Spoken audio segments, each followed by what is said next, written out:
Right, hello. I haven't actually streamed in a really long time, so I thought I would just do something that I've been sort of playing with a little bit. Originally I started working on some tools a while back for WebAssembly called WebAssembly Binary Toolkit. And that's actually a pretty popular set of tools.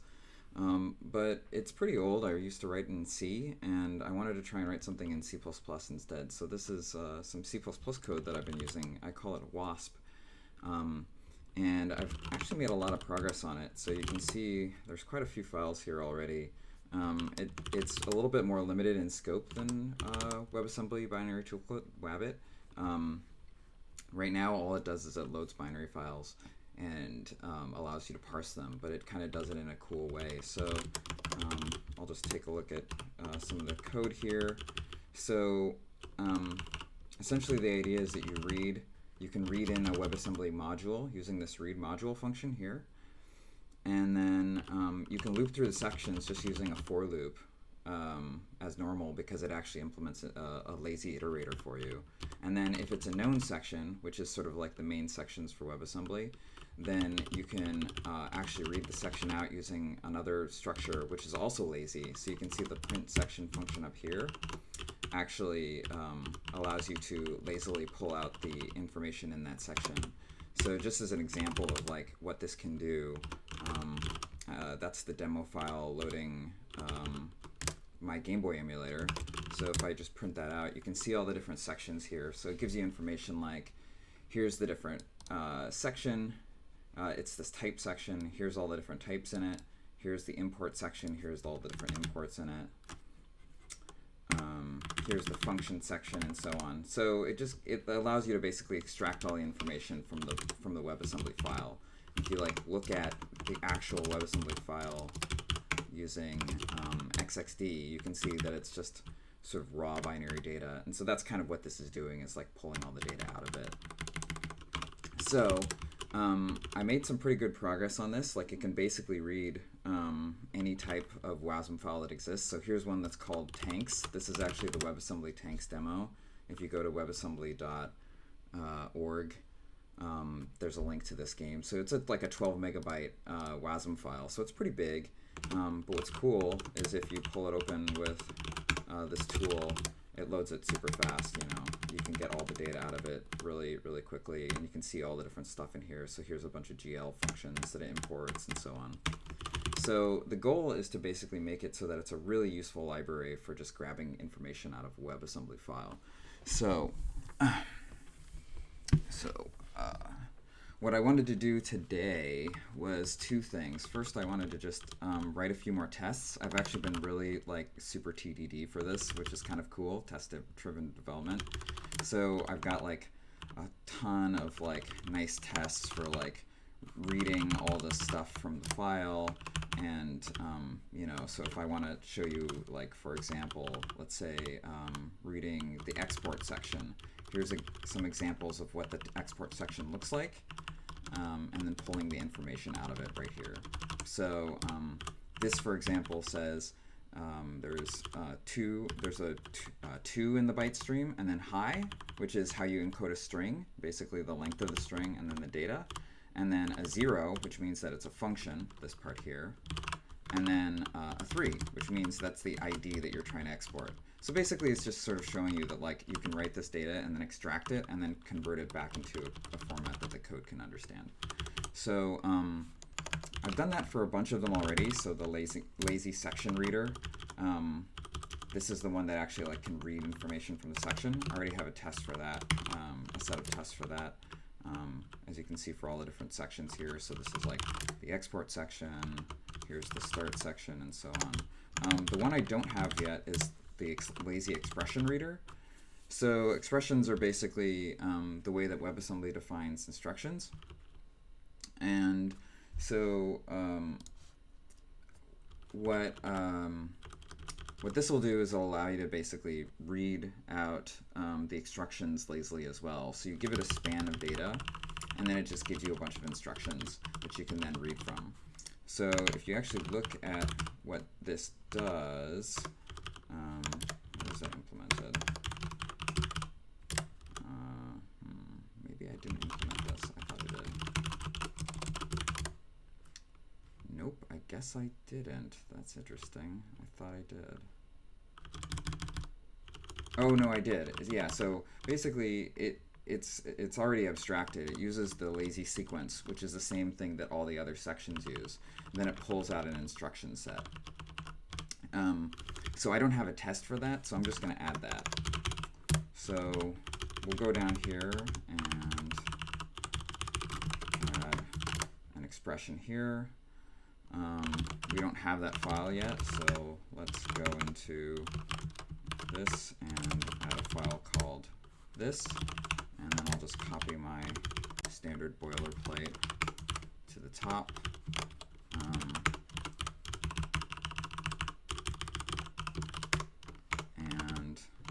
Yeah, actually I want gtest, which is the Google test framework, and then I'll copy a bunch of these. Whoops. And test utils, I want that too. Okay, and so now just to make sure that this works, I can do lazy expert test foo, and then if I remake it and run the unit tests, I should be able to filter for just that test. So let's say lazy expert test star. It takes a second to build. Okay, so I can't find lazy sequence. Why is that?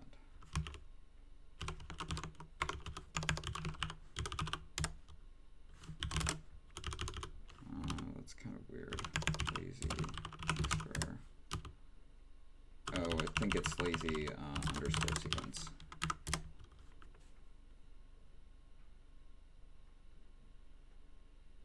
Okay, so yeah, we can see the test passes because it doesn't actually do anything.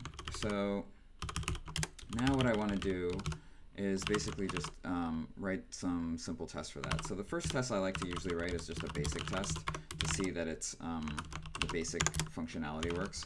So I'll look at like the lazy section test for an example of this.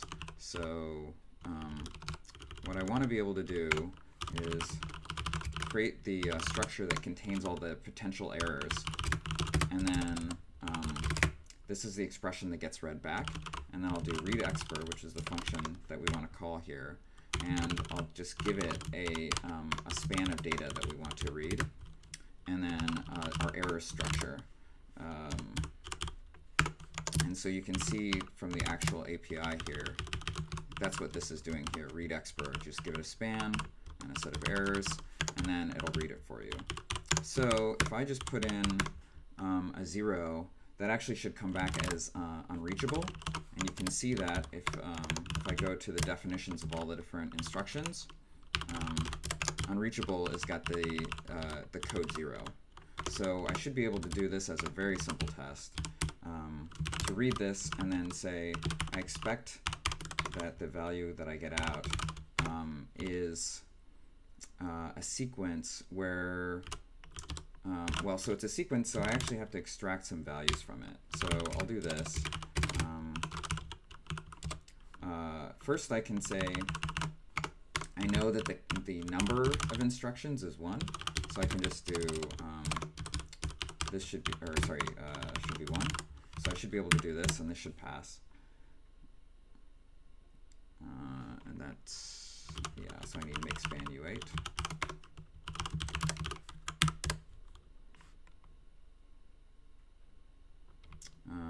There's nothing called count. What did I call that?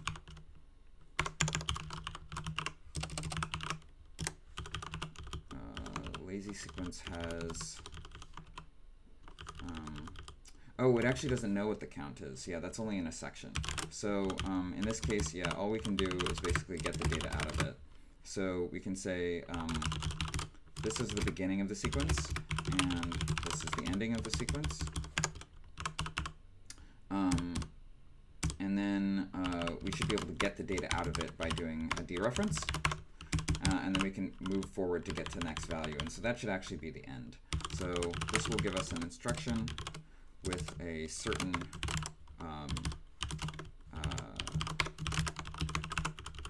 structure. So if I go to the types that I have available,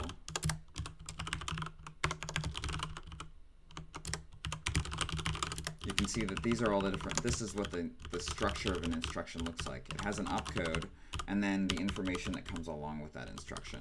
So depending on the instruction type, there's a bunch of different values that you can potentially have stored. The unreachable is just got an empty immediate, means it doesn't have any immediate there. So, but the opcode should be 0. So we should be able to see an opcode unreachable.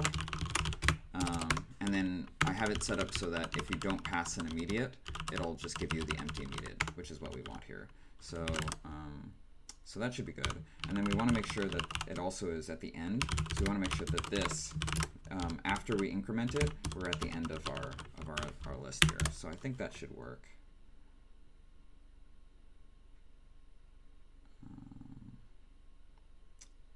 Yeah, so that passes. So that's good. So that's a good sort of first test. We'll want to test multiple instructions too. So let's do something like this. And we can just put 2 nops in there. So nop is 1. So if I look at the defs file here, you can see nop is 1.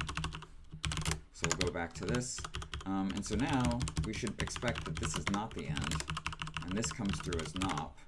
And then if we read again, we should get another nop. And then this will be the end. Right? So now we can run that and see.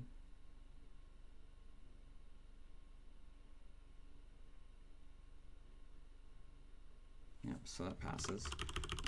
Now I want to test something with like an immediate. So let's say I already have tests for reading the various immediate formats, so I don't have to like exhaustively test this, but it's probably useful to test like a reasonable, like what you might expect a function to contain.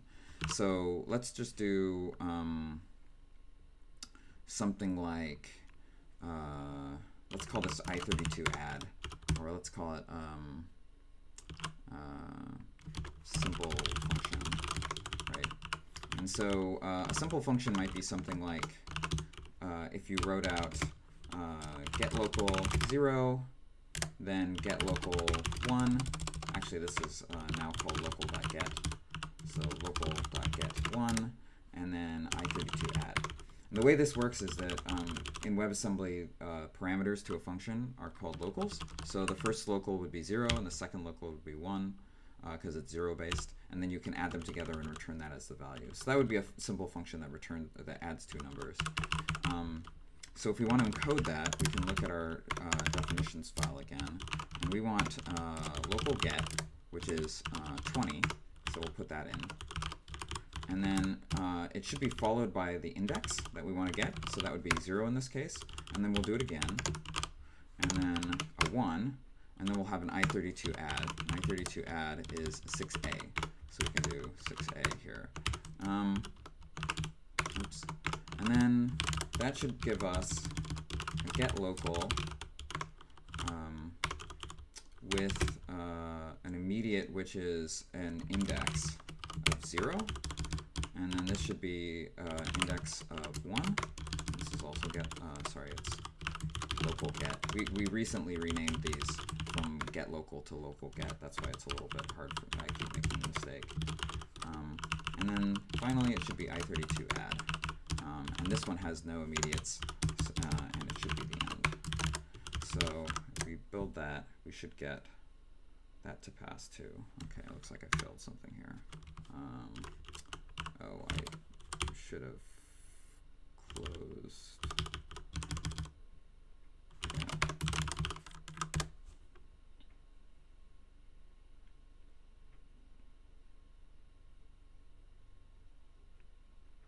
Okay, so that passes.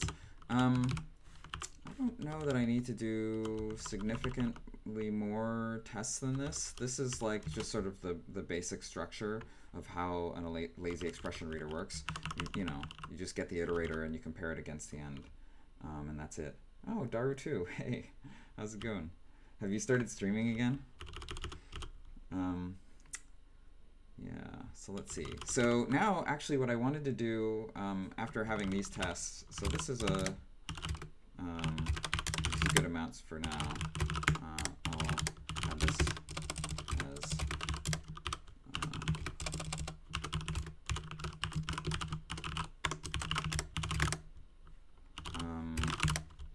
okay, that looks good.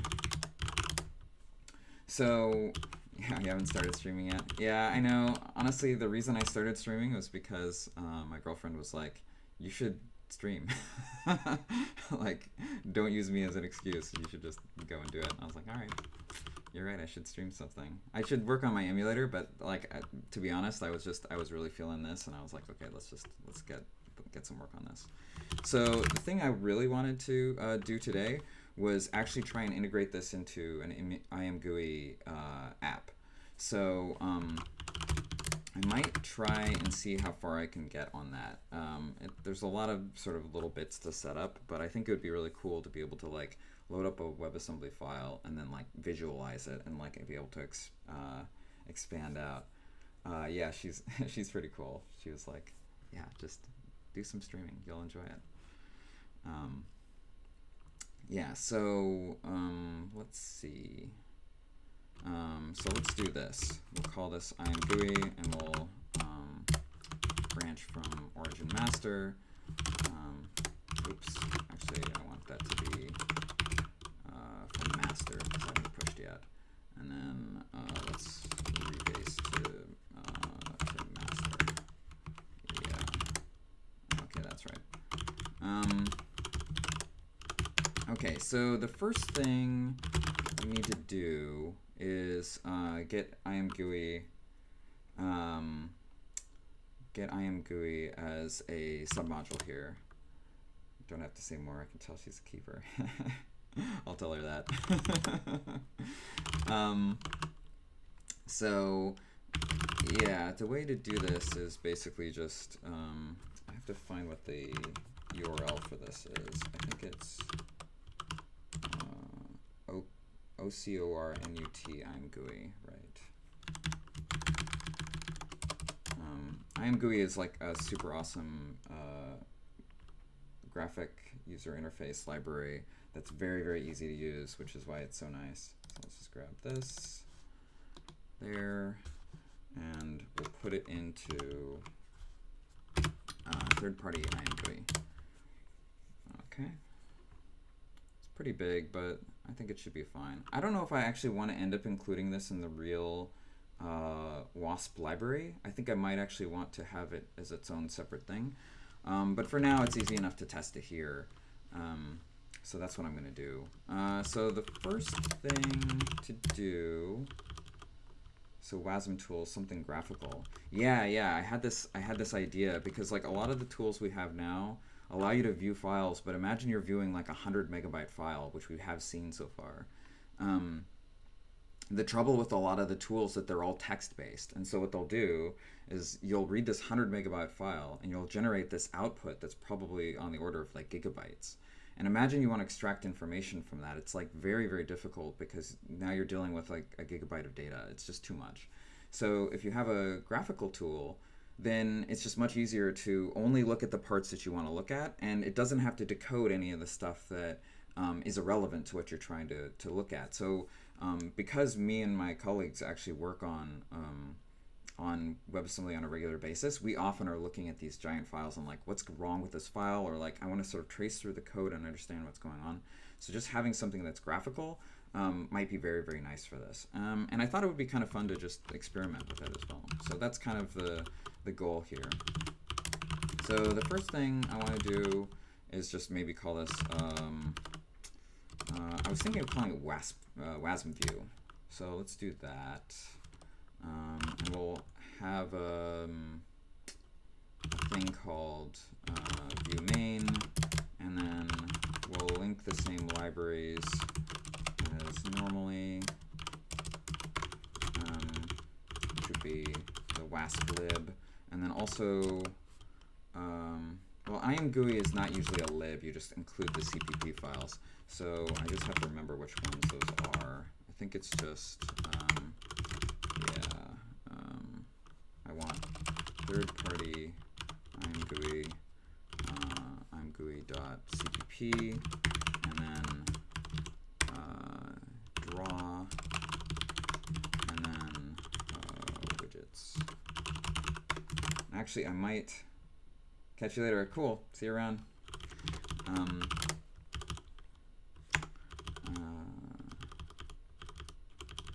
So I might include the demo for now, because that actually it's super easy to include, and it just sort of proves that something is working. Then the other thing is that they have all these nice examples of how to hook it up to various APIs. I usually like to do STL to OpenGL 3, and this includes that, but you actually end up having to pull, I think it's, oh yeah, the impls here. So I'm just going to include these impls directly because it's pretty convenient. So that'll be third-party ImGui examples, ImGui impl STL, and then open. Oh, these are headers though. Do I actually need? There we go. That's the one I want. CP, and then OpenGL3, and then I just need to look at what this is doing to sort of set it up. So it looks like it just does STL in it with some, yeah, so you have to do a little bit of stuff here. For now, I think I actually might just include this too, so we'll get rid of this. Sorry, it's this, and then we'll include that demo library. So that should be main.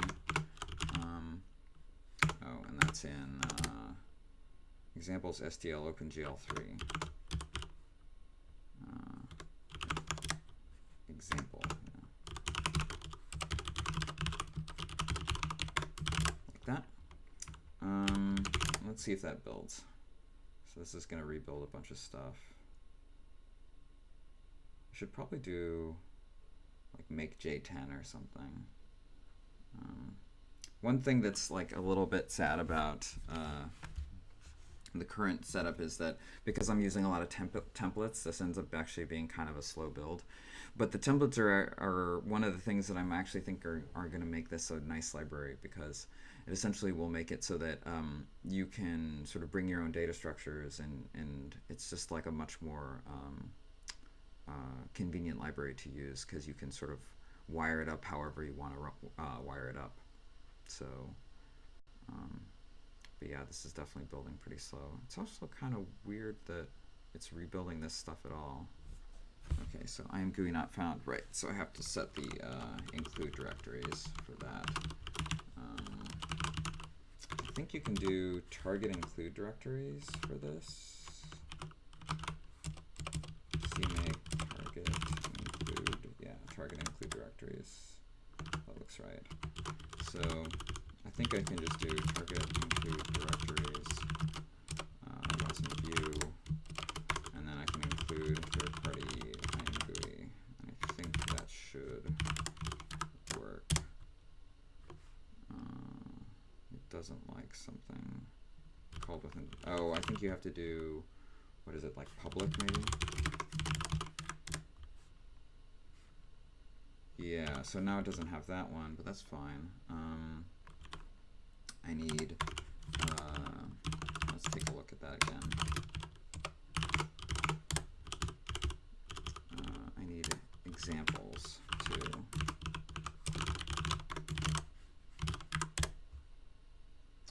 And then it doesn't have STL. Oh, right, so I need the actual STL library. Wait a second, actually, it should not have.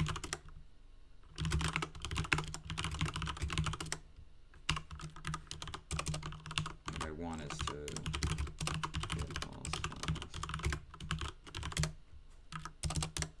Yeah, so there's actually no STL here. I wonder if it's trying to get the system STL. It probably is.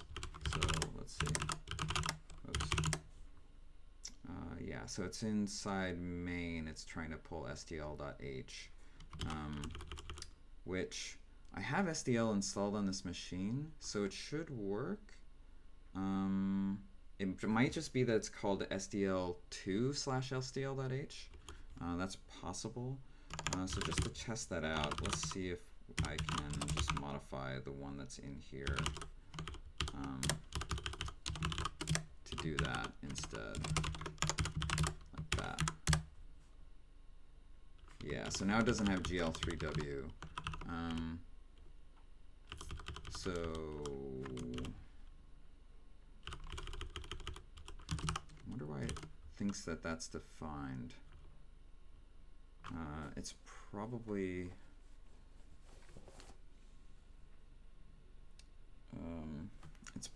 because something else defines it. I don't know. Let's see.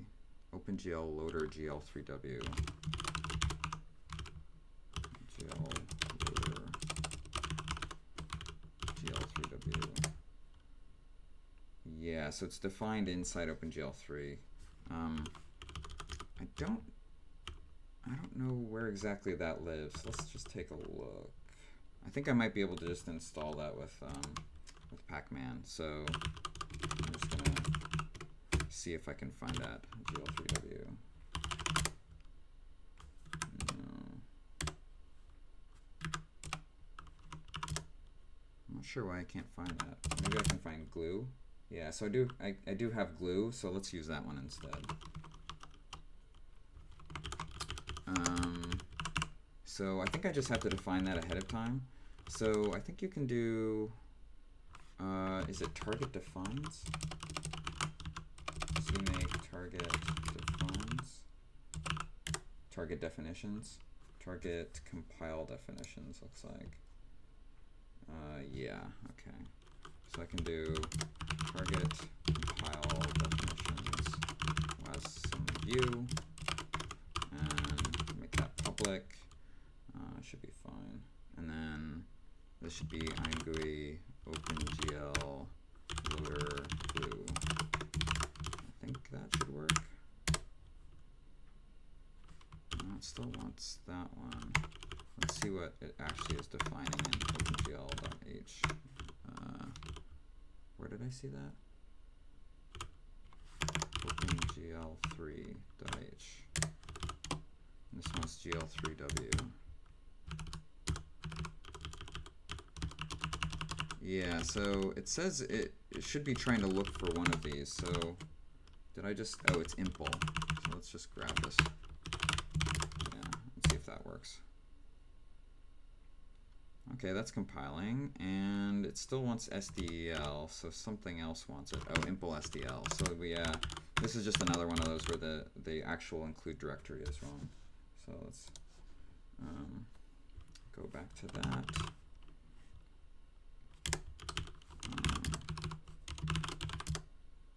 Maybe it's in here. Yeah, there we go. So this should be, we'll just make that change here for now, and just so we can see. STL systwm. This is probably also required to be in there. Okay, yes, and so now it's just missing GL the GL library and the STL library, but I should be able to add GL and STL2, I think. Cannot find, is it OpenGL? What is it called? Oh, maybe it's GL capital? Yeah, and so then I need glue. Yeah, okay, cool. So that actually seemed to work. So now I should be able to get Wasman view. Yes, okay, and so this is the demo. So great, that's perfect. That looks really good. And so yeah, what I'm hoping is I can use one of these widgets here. So probably the tree widget. Yeah, so you can see the basic trees. this might be nice for just having like a section view, right? So I don't know if, yeah, I don't think we need anything advanced like this. I think even the basic section view should be pretty nice for being able to look at all the different sections. And then under the section we can have, yeah, more sections. Could even do this kind, but I don't know. I think the tree might just be enough, actually. So, but we can play around with it. So let's see, how do I close this? There. Okay, so that basically gets us working. So the only things we have to fix are the stuff that I changed inside I Am GUI. So I think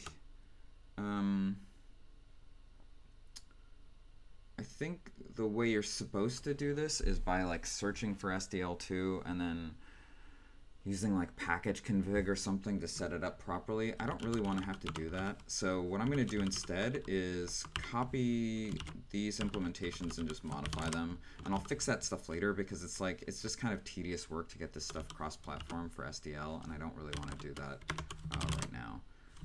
It'd be more fun to just hack on this stuff. So what we'll do is we'll go inside here and see the files that we changed here. So instead of actually just pulling them from the repo, I'm just going to copy them in. So we'll just make a source directory called view, and then copy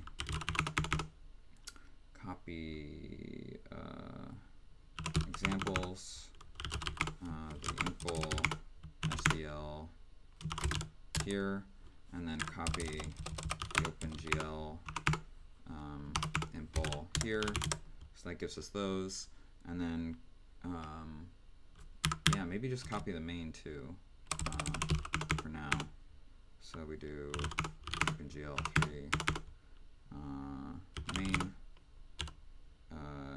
here also. Yeah, that looks right. Okay, so that gives us those files, and so then we can go back to here, and instead of pointing at these these ones here, we can just point these at source view like that, and this one too. So if I go back out, so it doesn't like. Oh, yeah, this should be just main. It's still not there. Main CPP. Oh, it's not in examples, right?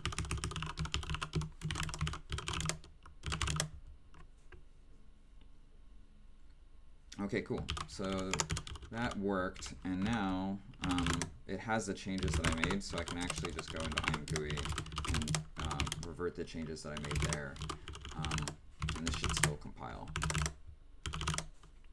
Yeah, okay. So now I can modify, I usually like to do CC, so I'm just going to change that.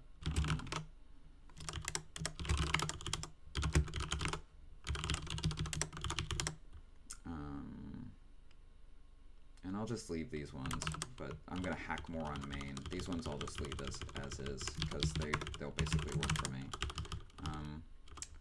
Yeah, so let's do it like that. And then just make sure that compiles. Yeah, it does. So now let's just add these files and call this add ImGui base library. And let's see.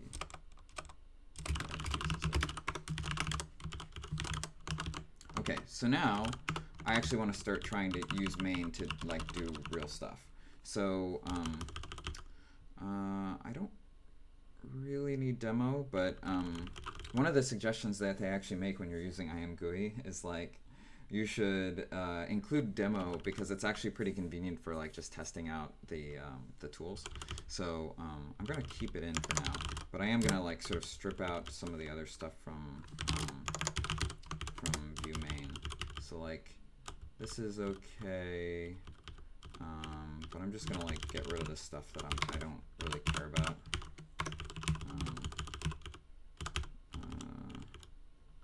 And mean, I guess I can leave this stuff in here.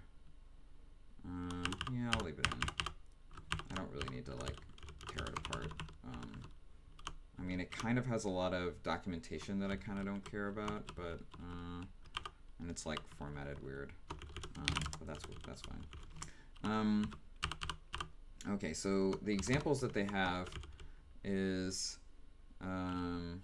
here's the demo window, and then here's their sample window, and then here's another window, and then they do the rendering. So what we want to get rid of is this stuff and this stuff, because we don't care about that. We'll keep the demo window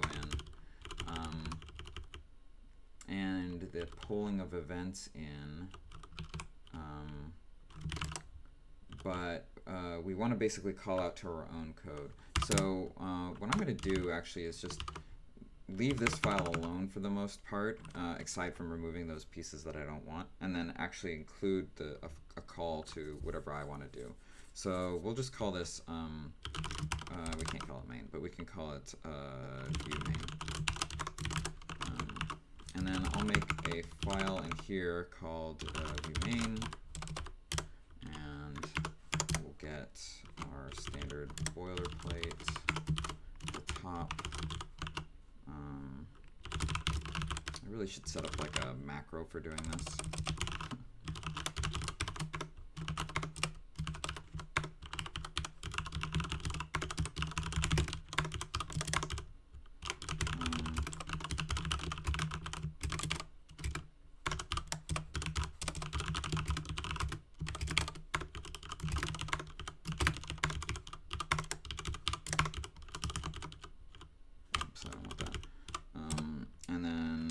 Function will just be view main.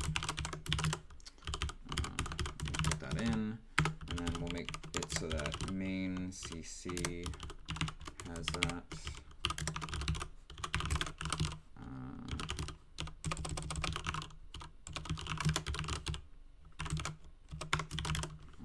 And then just add a file here that calls it. And for now, it'll do nothing, but we'll just, you know, it should be enough.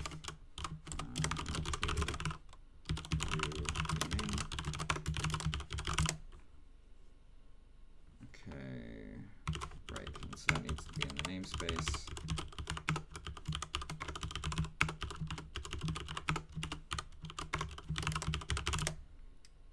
And then that, yeah, that needs to be in the namespace too. So we'll go into the main, this is the wasp view main, like that. It's complaining about that, but I don't really care about this warning. And then, yeah, right, so it doesn't link because it's not in the CMake lists, so we'll just add that in.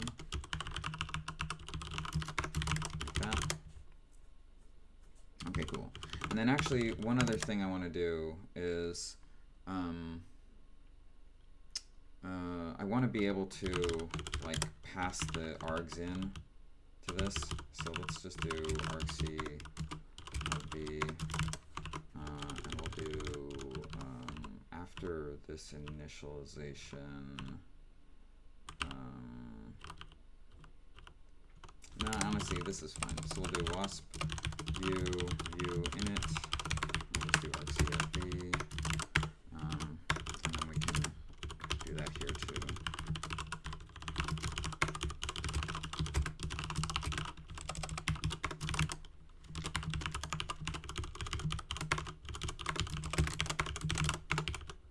Okay, that should be fine. Yeah. Okay, and then we can just do. So that pops up to the same window, but we should be able to add our own stuff to this now too. So to do that, we want to pull in I Am GUI, and let's just do something simple first, like a text box. So this is one of these things where it's nice to have the demo, because you can just pull open this and say like, yeah, how do you render a text box again? Oh yeah, it's like it should be actually even simpler than this. I think you can just do I Am GUI text, right? So we can do hello world, and then make that, and run it, and we segfault. Oh, that's an init. Yeah, so that's too early. So this should be where we want to put it. Yeah, so there's our hello world, and it's in debug because there's no window there, but that's fine. We can add a window by doing begin.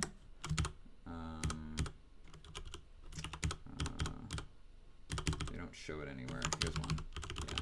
So we can do, again, I'm adding it to the wrong place. If ImGui begin, and we give it a name, so we'll call this view. Then we do this.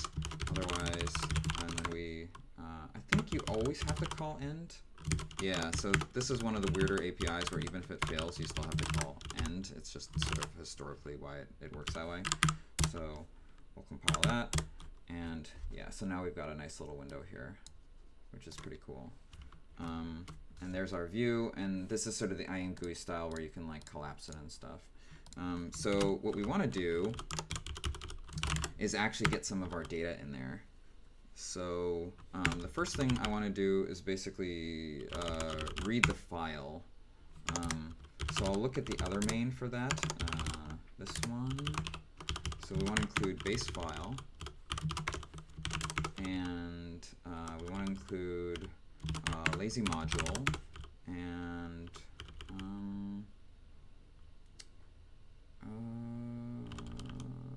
think that's, oh, and then binary types. And I think that should be enough to do the basics. So I can do exactly what this does here, and just, but instead of doing return 1, I can do exit 1, just to like kill it. And then actually this should probably be a printf std error. Like so, and then I need to include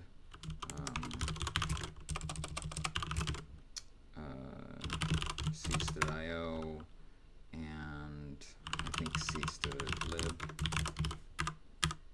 like that. fprint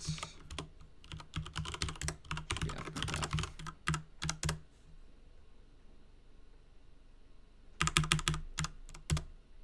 Okay, so no files. And then if I pass in a file, it doesn't do anything, but at least it's parsing it. So that's good.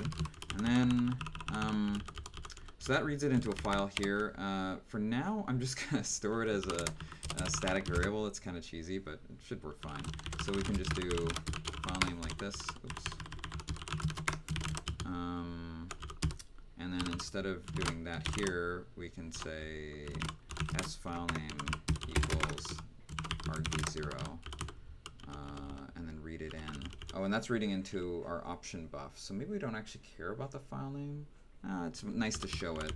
And so then our optional buffer is actually, I think it's a span. No, it comes back as a std vector.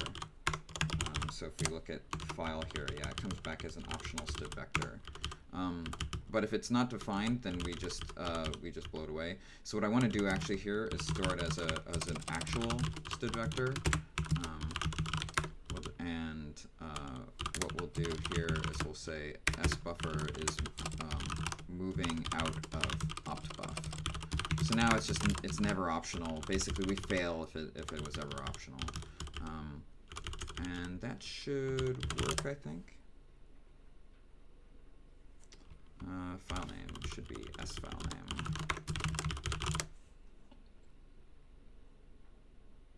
Okay, and then yeah, so that works. And if I pass it something that's garbage like that, then it says error reading file and it just quits. So that's cool.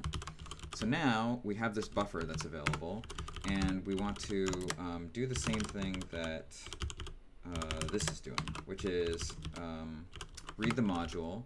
So I kind of only want to read the module once, I think. So maybe I actually want to do this. Yeah. think so. I'll keep the error vector. So I'll do errors vector. This isn't actually a vector currently. I haven't implemented that yet, but I'll just call this.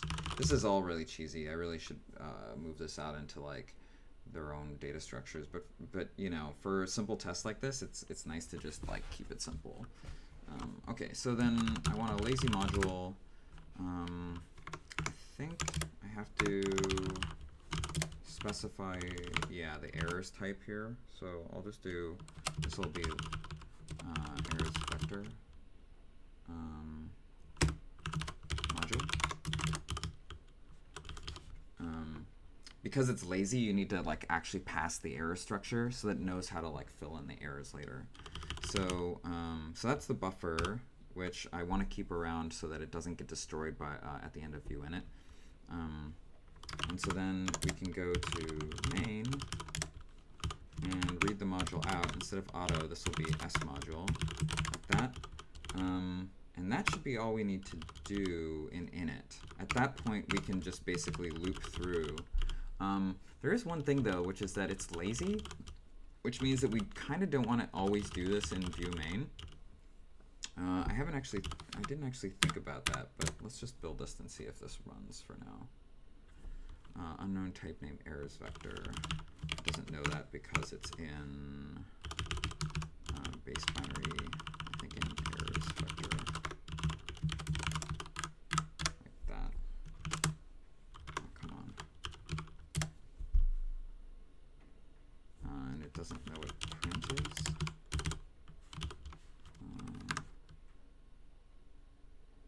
In errors vector.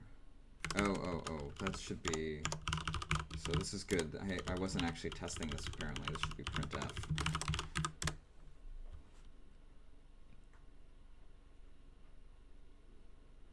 Oh, no, I see why. So it actually doesn't like this because I was using the formatter printf.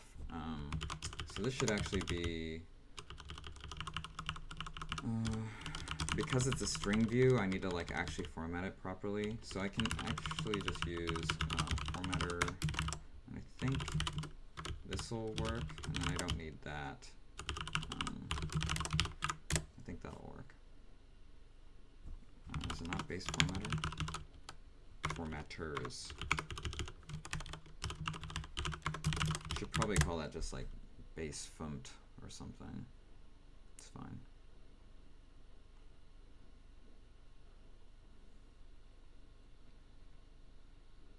Alright, so I've got a bunch of errors here. It still doesn't know what errors vector is. Yeah, so it needs to be in binary errors vector. Yeah, so these all need to be in binary. So this should be binary, binary, binary. Should work. Okay, unknown type errors vector. Do you mean binary? So I almost kind of want to pull. For now, this is kind of cheesy too, but we'll just do it this way. We'll pull binary in. That way I don't have to do all these binaries everywhere.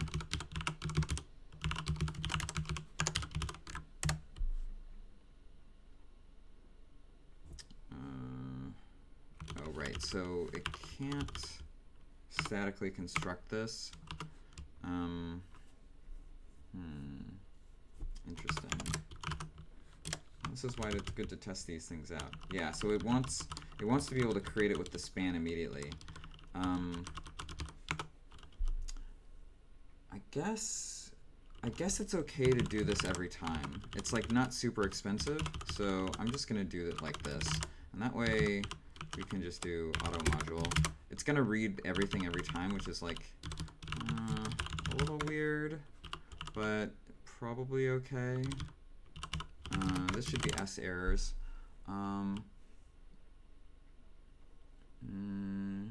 Although actually maybe it shouldn't be, because maybe I want it to be, I want it the same way where I don't keep the errors around, like it's all just sort of like churning through the data. And so then data here is actually supposed to be a span. How did I do that in the other code? Did I create a real span for it? Yeah, I did. So we'll just do that here too. Except for now, this can be just S buffer. So it's just creating a span from this vector so that it can read out of it directly. So that's what this is going to do. And so this will just do the minimum effort to read a module. It's not going to actually read any data. So it should still be fast if we do it every time. Because basically everything in view main is going to happen every frame. So we'll just run this. Oops. Run this. And you can see it's running every frame, but it's not actually slow. At least it doesn't seem to be slow. Okay, and so now I should be able to loop over all the sections in here. And then instead of printing out the sections like this, I can use this. Oops, what did I do? Yeah. So I actually can take almost the exact same code and just change this to I Am GUI text. And then the formatting of this, I think, uses a different style. So actually what I want to do, I think, is rather than using I Am GUI's printf style formatting, I think I'm going to use the formatlib version. So that's in wasp base, which is like this, I think. Oh, and actually I should be able to get that for free because I'm already inside wasp. So I think I can just do format like this, and then that'll give me back a string, and then I can do cster, I think. I think that'll work. Oh, and actually the other thing I need from the other main file is whether it's a known section. So I'll just literally copy the exact same code and see if I can get some UI for that. No, actually I don't need the new line in there either. Let's see if that works. Format string is not a string literal. Potentially insecure. So it's just warning me about that. It's kind of annoying. Treat the string as an argument to avoid this. Yeah, so I mean what I can do is just do it like this. That should be fine. Maybe I'll do it that way. Okay, so now I should be able to, yep, and there's my sections. That is so cool. Yeah. Okay, very cool. So, but we don't actually want these to be text. We want them to be a tree. So let's take a look at the demo again. So here's a tree node. So it looks like you can just do tree node tree pop. Yeah, tree node tree pop, and then you can put text inside them. And then if tree node returns true, then you basically need to iterate inside of it. So let's see if we can just switch this out to if tree node and then tree pop. I think that's what they want. Oops, that's not right. I need to compile first.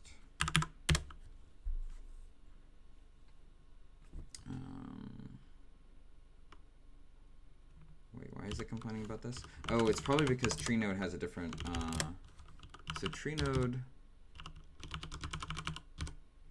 that's interesting. Oh, tree node probably doesn't take a format string. So let's take a look at that really quick. So you can pass it a string ID, then a format. So this is to completely decorrelate the ID from the displayed string, read the fact about why and how to use the ID, to line arbitrary text. Yeah, so the idea with the ID is that you have to use an ID if you're doing a loop like this one here, so that it doesn't make every single tree node the exact same element. So, but in this case, yeah, so we do have the same problem. So we need to have some unique tree identifier here. I think we can just use, I wonder if we can just use, we just need it to be different. So I think we can actually use the address of known and just cast that to a void pointer like this. I'm not 100% on that, but I think that might work.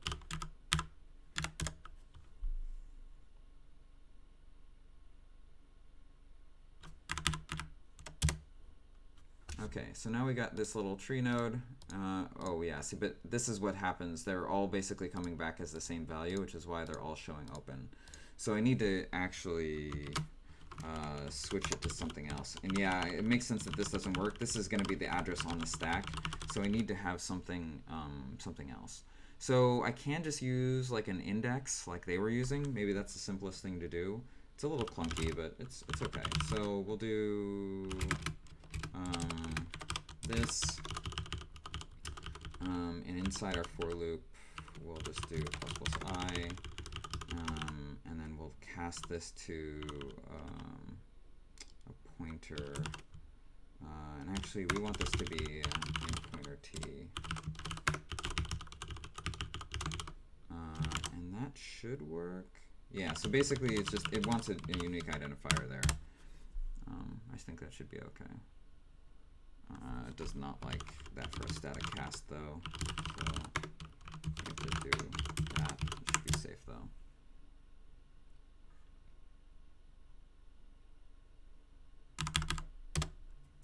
Okay, and then yeah, so now they can be expanded independently. Okay, so that's pretty cool. Now inside the tree nodes, we want to just iterate through the values and write out the text for that. So that can actually be the exact same as we have for main as well. So right now we just have this like print section, but we can take this function and just call it I don't know, dom section or something. And that's the name, and rather than doing print, again, we can just do I am GUI text, I am GUI text, and then just do like we did before, except for this is like format now, and this is format 2. I think that's right. And then we just have to make sure we read the right format. So we want to read it based on the section type, but that's basically the same as what we were doing here. So I'm just going to copy paste all of this code like that. We have known here, but we only display it when it's open, so we just do that. Let's format that. And custom actually isn't ever allowed because we know it's a known section, it's not a custom section. So this should actually just be unreachable. Just break after that. I think that should work. Oh, except for its print section. So I want this to be a dump section instead. And then also, it's complaining that it doesn't know what these functions are. That's because those are defined inside lazy section. So it should be lazy section. This.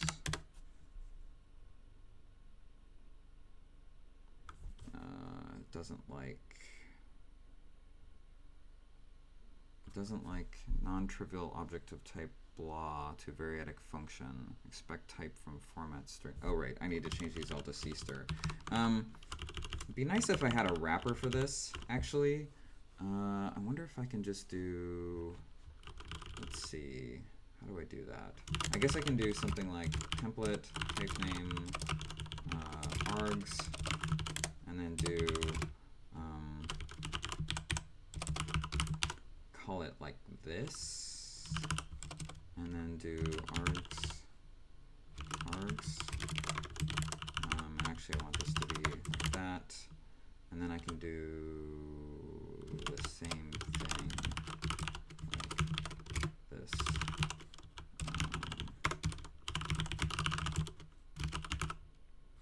I think this is how you do it. I don't know. I'm always basically just cheating to copy this. And this would be, oh, this needs a format string. Oh, but I'm already passing the format string, so that should be fine. and then this would be CSTR. And then I should be able to do this, I think. This is pretty cheesy. I should probably have a better way to do this, but it's fine for now. Yeah, see, because I still have to use it for things like this.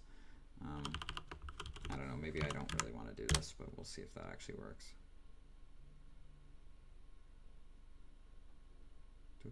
Compiling.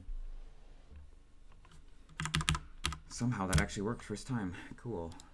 Yeah, look at that. That's so cool. Okay, so we'll just make this a little bit bigger. Yeah, so you can see it expands out, and then if I go to code, it crashes. Nice. That's cool. All right, let's see if it crashes for other things too. Yeah, so it's definitely crashing for stuff. I wonder what I did wrong. Yeah. So wait, why did it work for types and not for anything else? So that one works. This one blows up. I probably did. I wonder if it wants this to be long-lived. Yeah, I'm gonna roll this back because I feel like I probably did something dumb here. And just change this to this. If it comes down to it, I can just store the strings locally. I'd rather not have to do that. It'd be nice to just be able to use my own formatter for this. But yeah, we'll see. So that works. That works. Yeah, so that was just that wrapper. So you can see, like, this is actually super giant, but it's cool because I can just like scroll through and see all of them. It's a bit weird because it actually is, yeah, so this is actually maybe a little slower than it should be because it's like every frame it's going to be lazily reading this, which is probably not what we want. So if I close this, now you can see it gets much faster again. So yeah, we're going to have to do something a little bit smarter than that for the big section.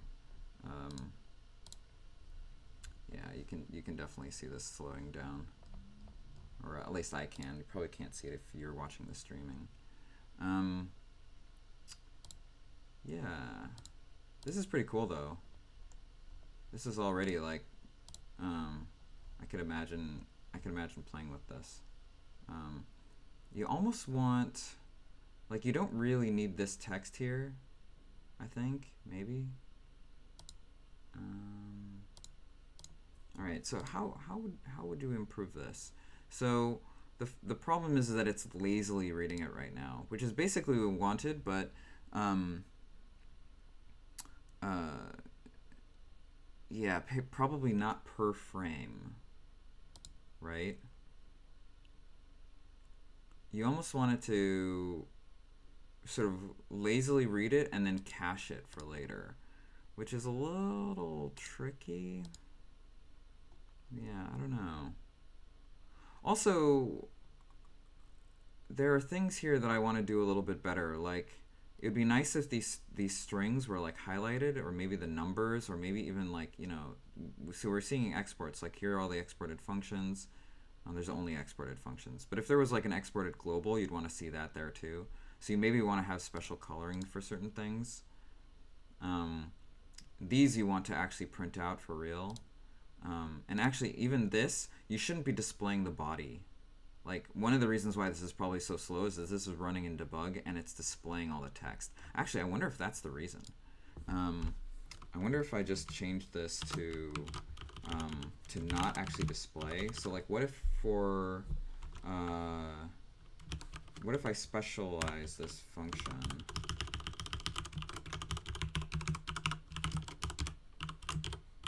for the code section? Wait, is this called code?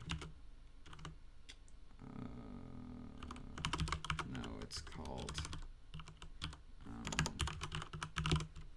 it should be lazy code section. Let's just see if that's right first, if that will compile. Yeah, so it doesn't like that this is T, but if I just do that, so that should compile. Requires template arguments. Right. That's because those sections are actually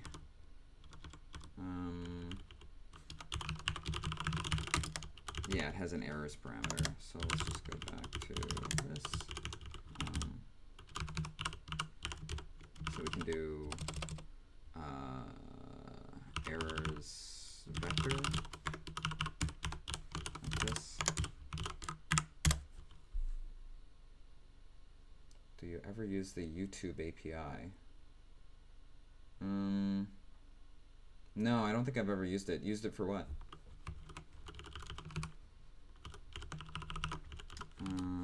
So that compiles, so that's cool.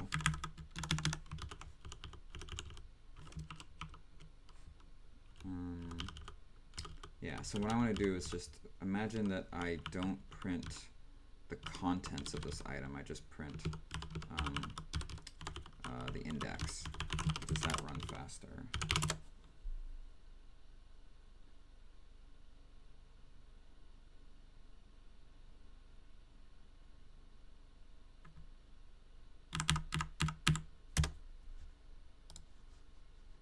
Yeah, this feels pretty fast, because there's only like 110 functions, so it can churn through those really quick. So I think it's in the debug where it was like trying to print out all that information, which is actually a good thing because it means that we can handle these sections differently based on what the contents are, right? Because in reality, when you're looking at this data, like this is pretty nice.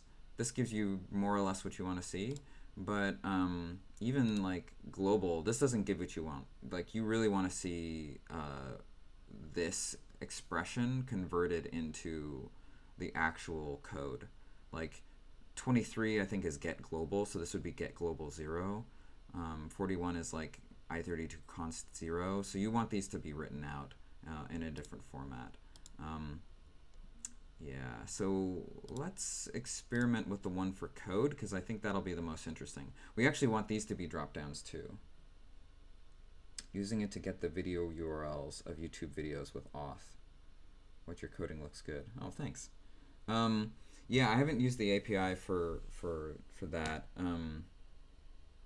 I mostly don't use a lot of APIs. I'm more of a low-level hacker. Like, I work on WebAssembly professionally, so the type of stuff I write is very similar to code like this. It's just, you know, you've got a bunch of bytes and you're trying to do something with them. Like currently I'm working on WebAssembly tools, and I'm also working on implementation of WebAssembly features for V8. So it's like, it's not stuff about using web APIs. It's just not my expertise. But yeah, happy to reason through how it might work. I've done some OAuth stuff in the past, but not a lot. Okay, so let's see. What I want to do is turn these into down tabs. So what I'm going to do is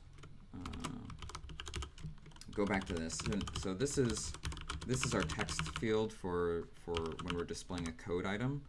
So I'm just going to turn this into a tree node too, like this. And same thing, we need an index, but we actually have a count here, which actually does exactly what we want. So we can just do reinterpret cast to void star of our count, and that should give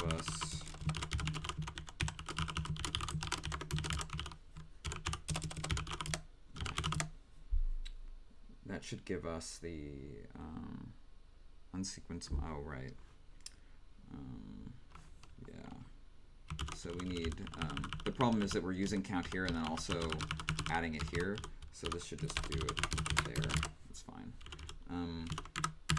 So this should give us a drop-down list of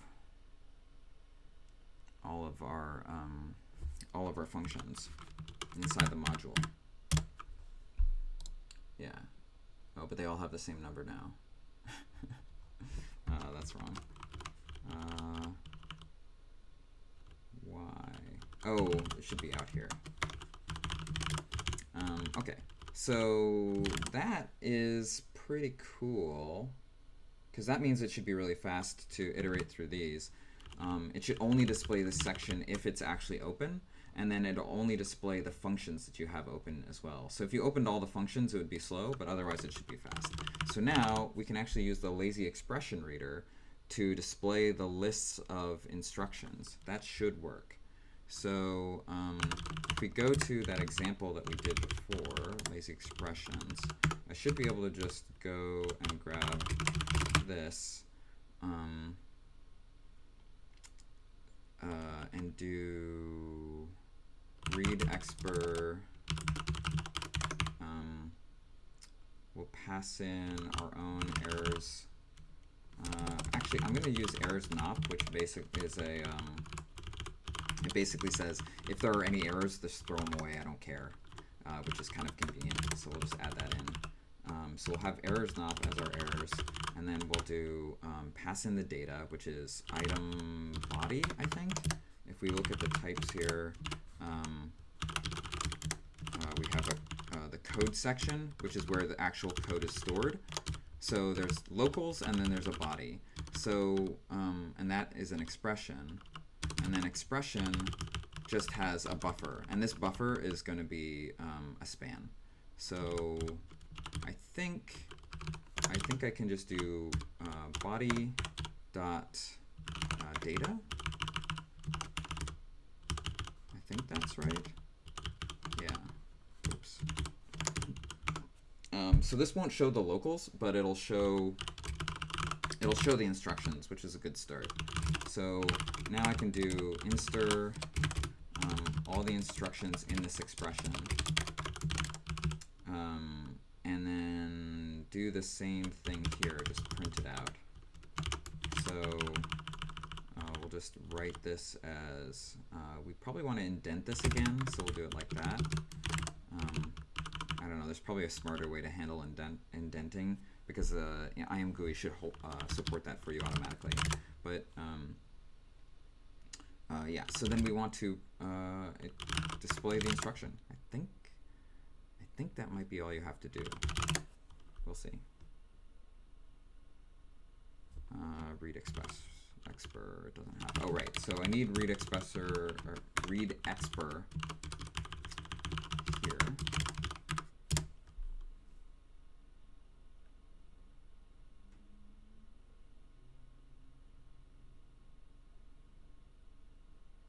Okay, and let's take a look at that. So still feels pretty fast. I should add a FPS view.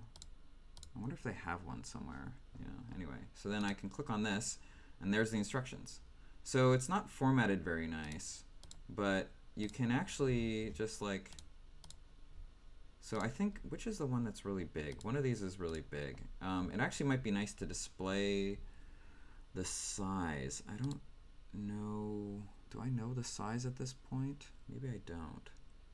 I know the size in bytes, so let's do that. Here we can just say bytes, and that would be, we have to get the item body data size, I think.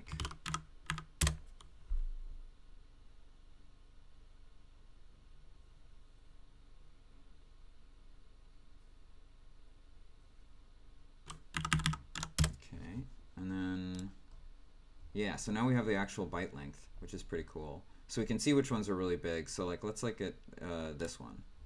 And this is still pretty fast. I really need to get an FPS view. I mean, this is running in debug as well. So what's really cool here is I can just scroll through, and like, this is all the instructions for this. And it's like doing it, like it's reading this every single time. This is like reading each element of this function once per frame, and it still is like pretty responsive, which is super cool. So this one's really big. Let's take a look at this one. Okay, yeah, so now this is feeling a little more chuggy. So yeah, as you can see, this is like a giant switch statement. Yeah, so you can see BR table here. This is like a giant switch statement. That's how it gets converted into WebAssembly. So we need to do something a little bit smarter here. ImGui actually has a way for you to only display the information that's relevant, like the stuff you can see. So rather than displaying every single instruction, it'll only display like this set of instructions. But to do it, you need to be able to know like how many total instructions there are, which we don't currently know. But what we can do is we can cache that information and not reparse it every frame. That might be the way to like make this speed up. But even right now, this is like really cool because like I can just scroll through and look at these functions. So just to give you an example of like how much better this is, the equivalent tool I normally use is like Wasman Tools, right? So you can run this on this file and you can say disassemble. And so we have the same information, and this is actually a little nicer because it's like indented, you can see. But the thing that's worse is like, okay, I want to find a certain function. It actually gives you the names. This would be something nice for our tool to do too. But like, say I want to find, function 100. I have to like scroll up to it, and I'm like, oh, there it is, function 100. And it's like a little bit clunkier, right?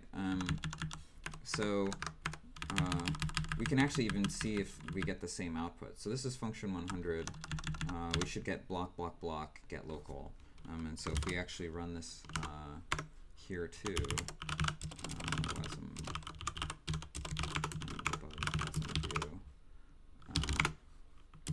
we should get, and we go to function 100.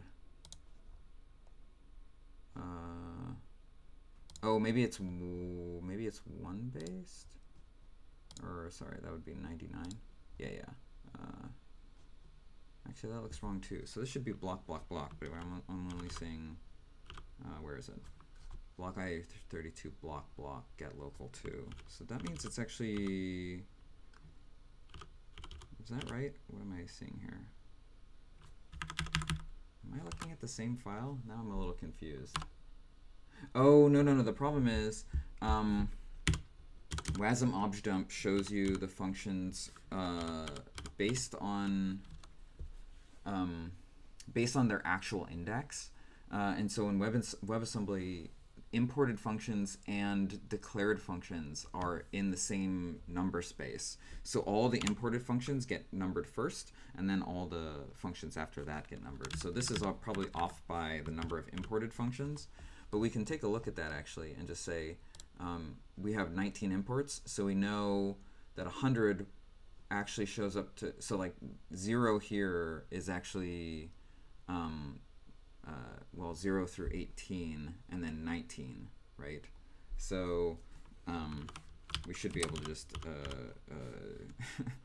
do the simple math for that, which I'm not going to try and do in my head right now. So it'd be like 100 minus 19, which would be 81. That's probably off by 1, but we'll see. So if I close this guy and look at this one, that's wrong. Which one is it? It's got to be one of these. Did I do that backwards? No, it seems like it should be right. Where is this? Now I'm feeling stupid. Yeah, these are all wrong. I don't know. All right, well, the other way to do it is to just look for, like, where's this get global here?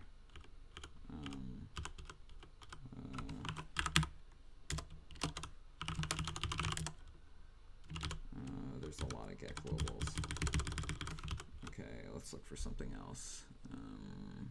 560, that should be easy to find. Okay, so it's probably this one. So this is function 95, and we call it function 83. Is that right? 83 plus 19. That doesn't seem right to me. So someone is off here. I wonder who. But this looks like the right function. So get global, set local, get global, I32 const. Get global, local, global, I32 const. So this is the right function. It's just for some reason the numbering is off. Yeah, I'm not sure what's up with that. But this is already pretty cool. Whoa, this is crazy. Look at this number here. So this is probably coming through, this is probably like -1 or something. And it's just being written as a large number instead. Actually, but this gives me the same value, so well, it means I'm reading it okay. You can see this is reading like a floating point number, and we get it as like 2.0 here. Yeah, this is pretty cool. So the one thing I want to do is set up indenting right, because that'll make it a little bit easier to read. So let's do that. I think that shouldn't be too hard. We just want to look for things that say block and indent, and then things that say end and unindent. So let's just add that in so that it's a little easier to read. So we're already looping through the instructions here. We just need an indent value. So we'll just do int indent. Yeah, I think you can do an indent. Let's see, how do you do that? I want to indent afterwards. No, I want to do it.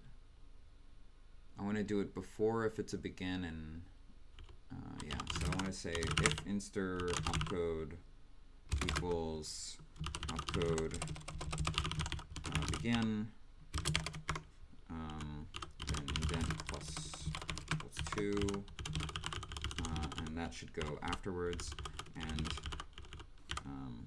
there is no begin. What am I thinking of? This is block.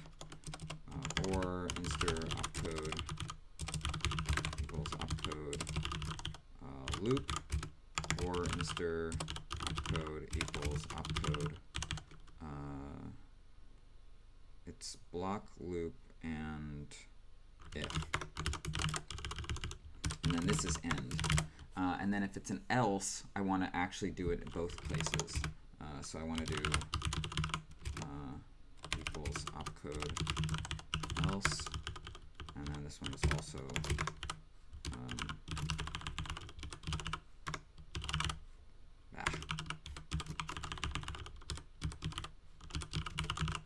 I think that's right, and so this should be minus.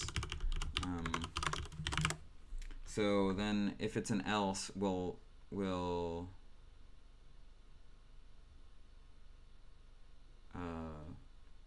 oh no, I'm wrong. This always wants to be beforehand, because you want to print out.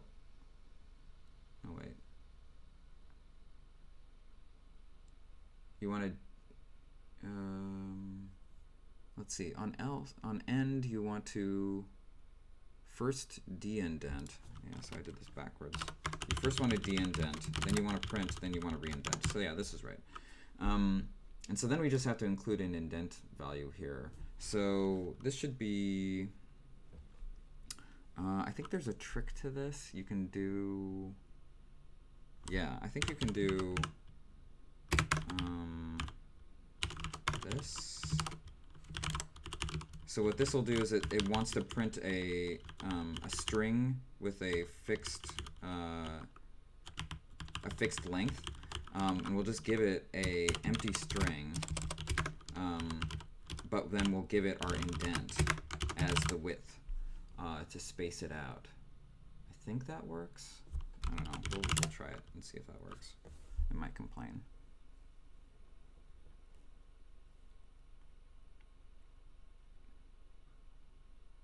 Okay, let's try that. Yeah, so that didn't work.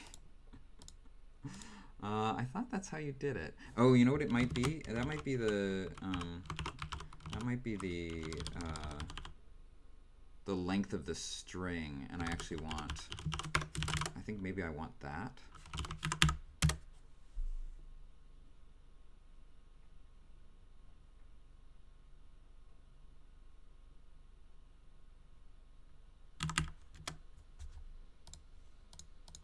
Yes, that looks good. Okay, so except for, oh, so now I have this problem. There's an extra end at the end of a function, because an end is required there. So I'm seeing this like kind of weird behavior where it's like it's indenting this end because it's probably coming out as like -2 or something. Yeah, but so now you can see the actual structure here, which is pretty cool. Yeah, this is already really nice. You can already see the structure here. So now you could do, and you can imagine doing really cool stuff like, let's say I mouse over a call instruction, you should be able to like click on it and then like jump up to the function and like look at it. You should be able to do cool stuff like that. Or like if I see a BR, I don't see any BRs anywhere.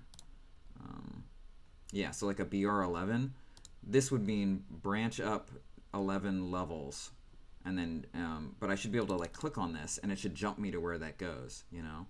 I don't know if I'm going to try and do that today, but like this just gives you an example of like how cool you can do stuff with this.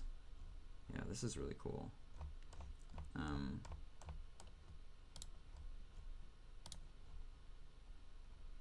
Yeah, so here's like a little if else, so we can see that that works properly. Would be really cool too is like as you're like when you're reading WebAssembly, there's like an internal stack that the system knows, right? So if you do a global get 6, if you look up at the globals here, wait, oh, so there's imported globals too. So we import a global here. So global 6 is actually let's see, 1, 2, 3, so 0, 1, 2, 3, 4, 5, 6. I think it's this one. But anyway, the system should be able to tell us that. It should say like, this is the global that you're looking for. And then we know the type of it, right? So here the type is I32. So at this point in the instruction stream, we should actually know what the stack is. At the end of this instruction, the stack is an I32. And then it pops this when you do a local set. So you should be able to like mouse through and it should show you the structure of the type, or the state of the stack. Like it should just be able to do that for you. It'd be really cool. So you don't even have to really think about it. You'd be like, wait, what's the stack got on here? And you'd go, oh yeah, it'll tell you, right? Yeah, that's some cool stuff you could do here. I'm also thinking that it might be nice to have these as separate windows rather than as one big drop down, because even just then, like I was looking at this set of functions and I was like, oh wait, what were the globals? And I don't want to have to like scroll up to the top and lose my place there. So I might actually separate that out. So I think rather than just making this a tree node, I think I can just well,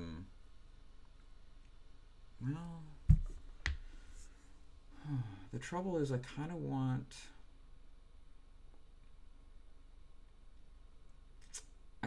to know the structure of the sections, but I also want to group them separately. I'm not sure exactly how I want to do that. But just to give you sort of an example of how you could do this sort of thing, I'm gonna save what we have so far because this is actually already pretty cool. I'm gonna remove all these core dumps. So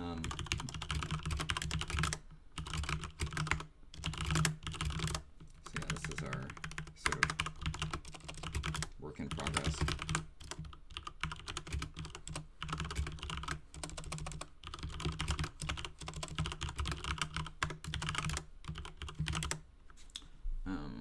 Yeah, so what I was thinking is rather than doing a window for the main level, you could do a window per section, which again is kind of weird, but I think would work.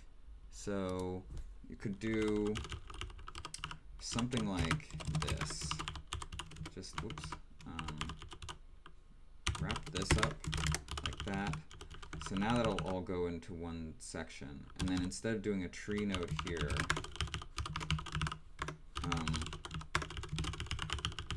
could do begin, and then that's the name of the section. The only thing is I'm not sure if I want, yeah, so you have to give it a unique name, I think. That should be fine for now because we don't have any sections with the same name, but in the future that might not actually work. So what we want this name to be actually is just the ID. So just this.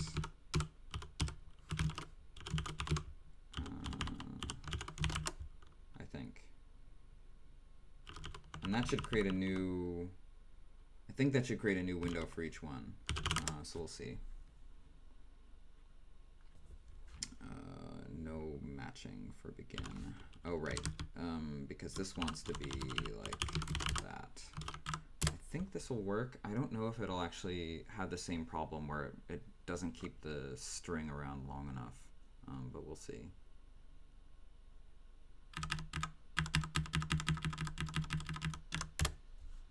Yeah, so that crashed.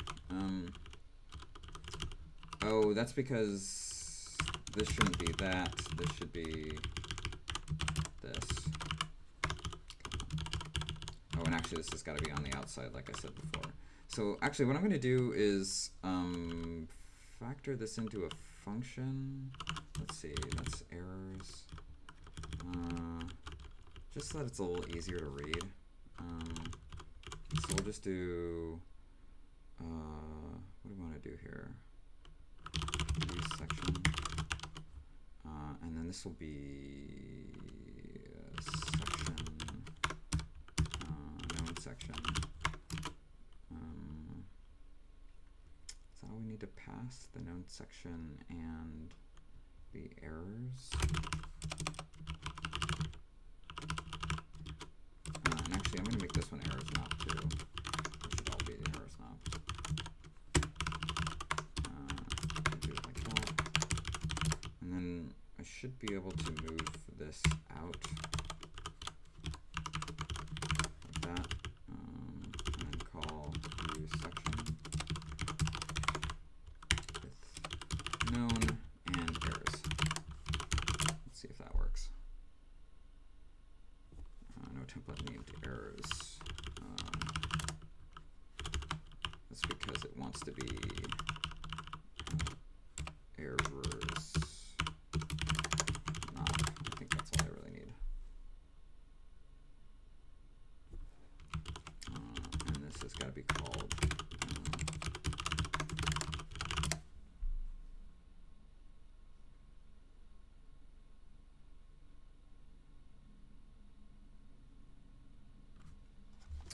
how long have I been going?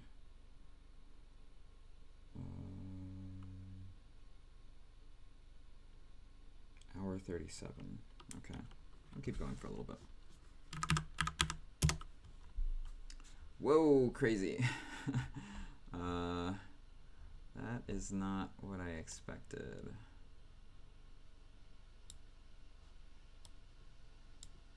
What is going on here? So I did get all the windows, but they're like all opened up. What's that about?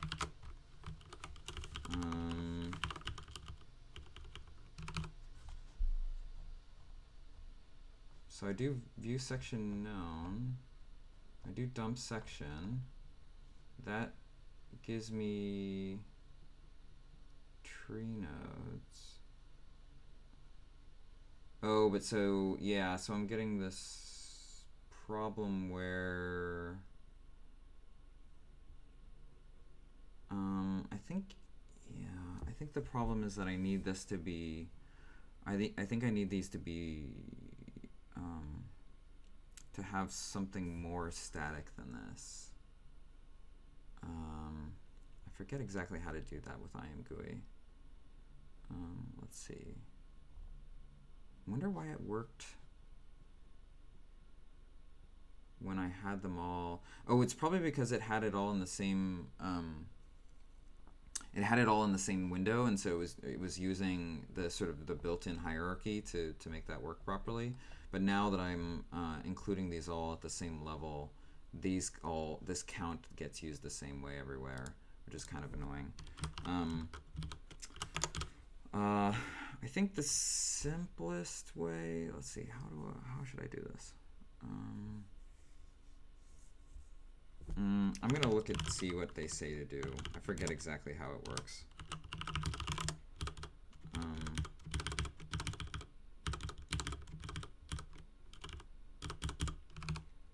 So yeah, they're using int pointer I.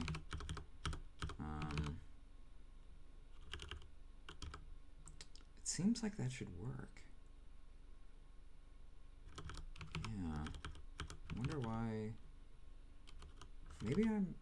did something else wrong? I don't know. Like this part should at least work the same way. Let's simplify this down to do this. Like we'll only dump the code section for now. Just see if we can make that work. Because I'm not sure why. Yeah, so it doesn't like that I'm not handling the other enums, but that's fine. So yeah, it's adding it's adding all these sections. Why is it doing that? Oh, it's because I'm doing a begin for every. But that's what I want to do. I want to do a begin for every section. So this is the only one that actually has data, but it still is expanding everything out. Like, why is it doing that? Okay, so what I can do is move this into view section, like this. And then move this here. Format that. And then actually, I think what I want to do is only include it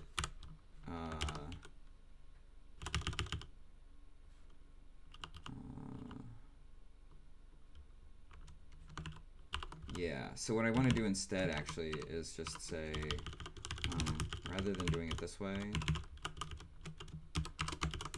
I want to say, oops, if known ID is not equal to section ID code, then return. And that'll just make it so that it doesn't do any of the windows that are not the code window. Function definition is not allowed here. That means I screwed up my braces.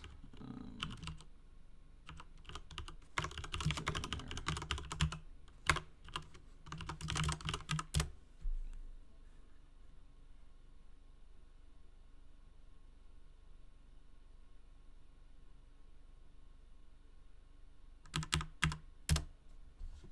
Yeah, so it's still expanding.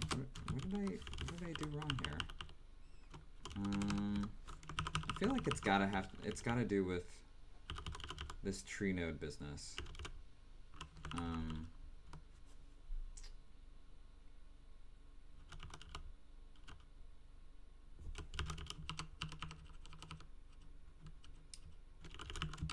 Because it's still incrementing it every time. Okay, so if I just get rid of this, what do I get?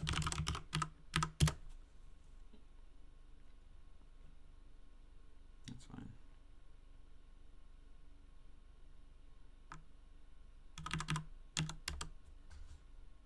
Yeah, see, this is weird.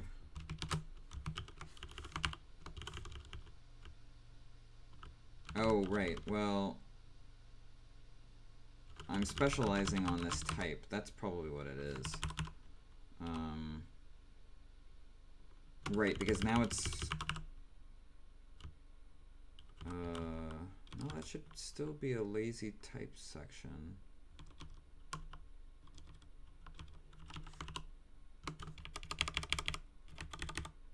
Oh, but... No, I broke it. I broke it because this is errors vector. Oh, so stupid. Yeah. That's just dumb. Yeah, so I was making changes that were not even like being reflected. It was just using the base one. Okay, right. So this is what I expected to see. So now if I turn this back on, I should see my tree node again.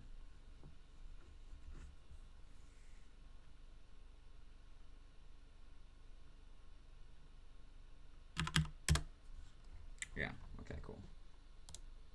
And then if I, oops,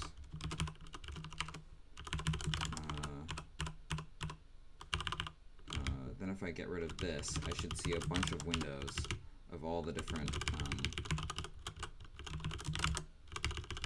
let's get rid of this, and I don't need that anymore, and that, like that.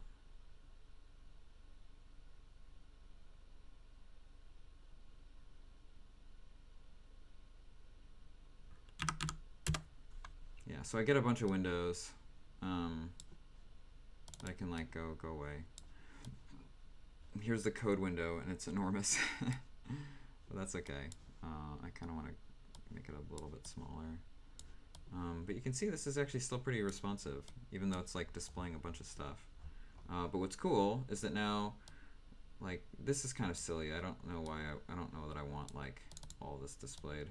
And there are ways in ImGui to make this like a little bit less clumsy, so it's not creating these like ridiculous sized windows. But it's good as a start. But so what you can see now is that I can just go, okay, let's see, so this is our little ImGui demo. But so we have our globals here, and then I can like, and our exports and so on, and I can just like quickly glance through and be like, oh yeah, global set 6, what's that one? And of course, I still have this problem, right, where the exports aren't being included here. So that's actually not a hard thing to fix. Like, rather than displaying a 0-based here, sorry, not here, this global should start with the number before.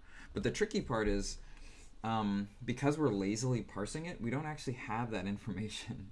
So we kind of need to like, yeah, we kind of want to like cache it ahead of time, like go through and get that information once, and then kind of store it off later. So yeah, that's not too hard to do actually. So maybe we should do that. Sorry, it's not for exports, it's for imports, right? Right. So because the imports are the one that actually bring them into the same index space, the exports are the ones that are exporting them out of this index space. So this index is using the same index as the combined index for the imports and the specific type, which would be global in this case. So we just have to parse through the imports once, get the number of imports for all the different types, and then add that in here. So let's do that. Oh, one thing that's cool about ImGui as well is you can see it's sorted an ini file, so now it knows where all the windows are. It just leaves them in the same place, which is pretty cool. So in view init, we can actually just parse out the information we want directly. So we can do read module here, and just throw away the errors, and then loop through the sections. This actually makes me think that it'd be nice to be able to like get a specific section too, so that might be an API we'll want to add. But then we can like pull out the known sections, and then say if the known ID equals section ID import. All right, so now we have the import section, and just like with our dump section, we can just go and loop through all of them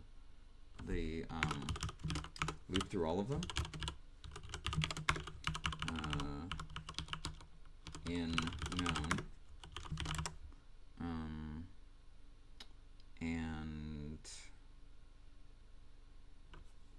yeah, that'll be all the imports, and then we want to know information about it, so we can say we can just call this import,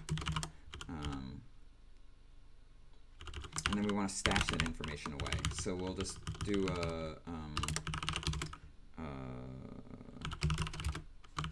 actually it can only be a W3 a U32, so let's just do that. So we'll say num imported function count. Do this. And actually you don't need to do that. Oops. So this should be imported function count, imported table count, memory count, global count. And then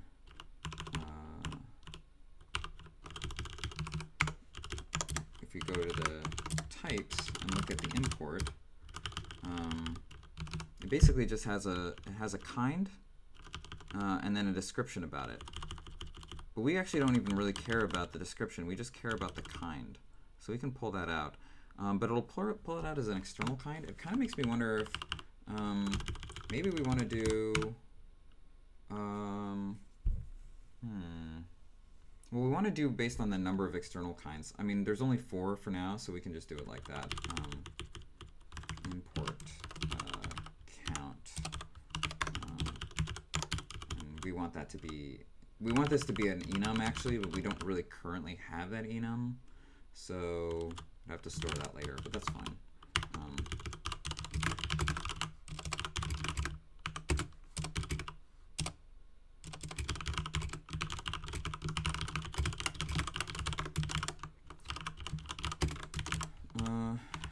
So then, right, so when we're reading this, we can just say import count, import kind, plus plus.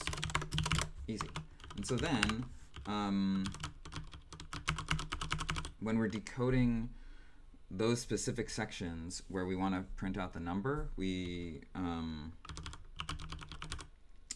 add this value in.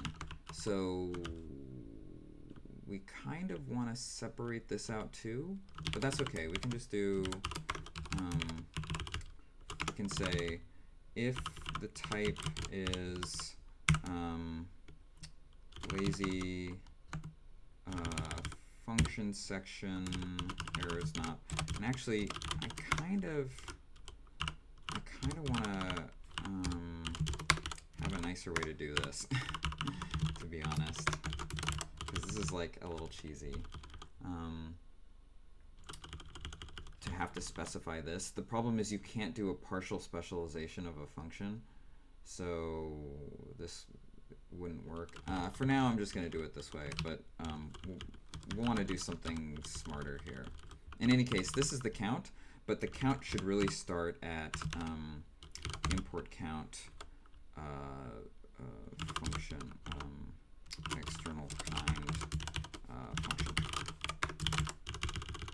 And actually, this one kind of wants to be, it wants to be overridden the exact same way for the other ones too. There's just not really, there's probably a way to do this using template magic, but I don't know this simple way to express that. I mean, I know how I would express that with a macro, but that's kind of gross. In any case, this is fine because it just like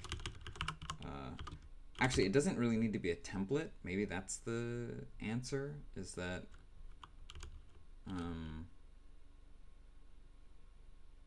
yeah. Usually you're not supposed to use a template for this sort of thing, but whatever. This is fine. So let's just do table. Change that to memory. Looks good. And then finally global. Yeah. And then so that should add all the proper counts. So we should see the right counts now. And that, I think that should compile. Right. So it doesn't like that this is an integer. So we just need to cast it.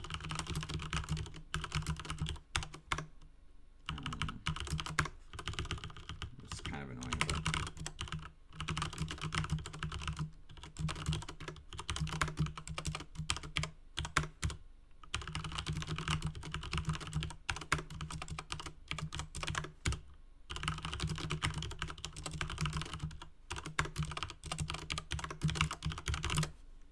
so I think that should work.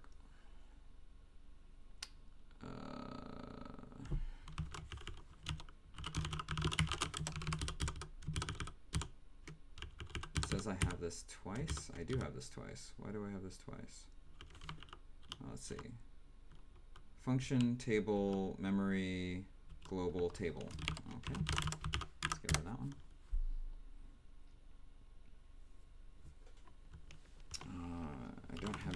data. What is that?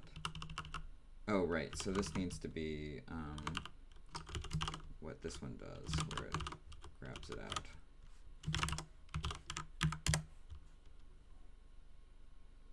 Yeah, so this is kind of this is kind of like hacked together, but it's fine. Why doesn't it want known sequence? Oh, because I actually need to read this. So I want to do read import section the same way here, and that'll give me back. I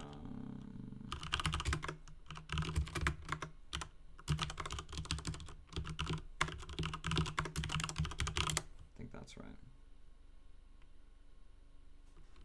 Yeah, so this gives me the same error.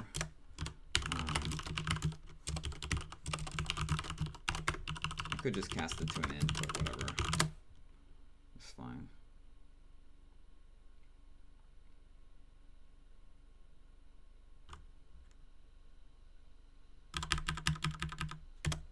Okay, so now, yeah, so now this starts at 5 because I have 5 imported. 1, 2, 3, 4, 5.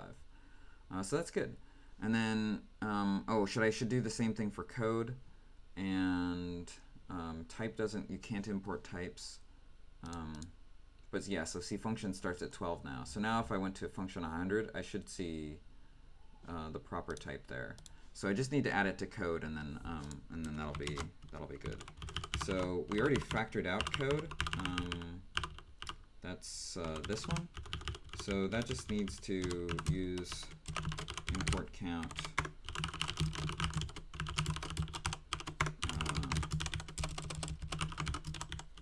This.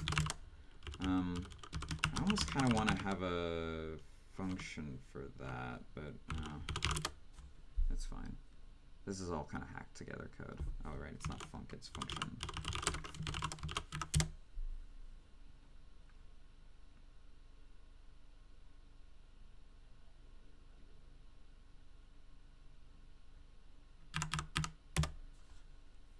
Yeah, so now this one starts at 12 too. So now if we scroll down to 100, we should see the correct one. Oh, and that error, there it is, block, block, block. So I just did bad math before.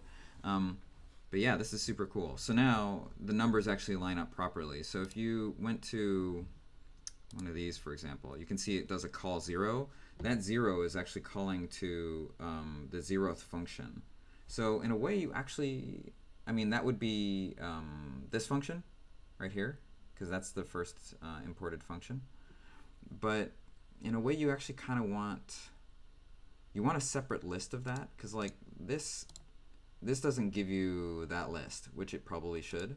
So it should probably not, you should probably have a list of imports, but you should also probably have, when you say list of functions, you should see that function here. Of course, this isn't very useful anyway, because it's just giving you types. Like, that's all the section tells you. So I don't know. There's more that can be done here, definitely. But yeah, so now if you see call 30, you know that's actually referring to this 30 right here. That's the numbers line up properly. So that's a calling into this function, which does some loads and stores and so on. So yeah, this I'm going to consider this like a pretty good success. This is a pretty good amount of work for 2 hours. So I'm going to call it at that. Thanks for watching, everyone. And yeah, I'll probably try and do some more streaming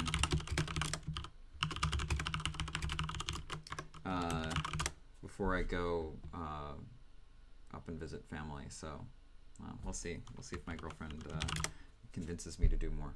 So thanks for watching, everyone, and see you next time.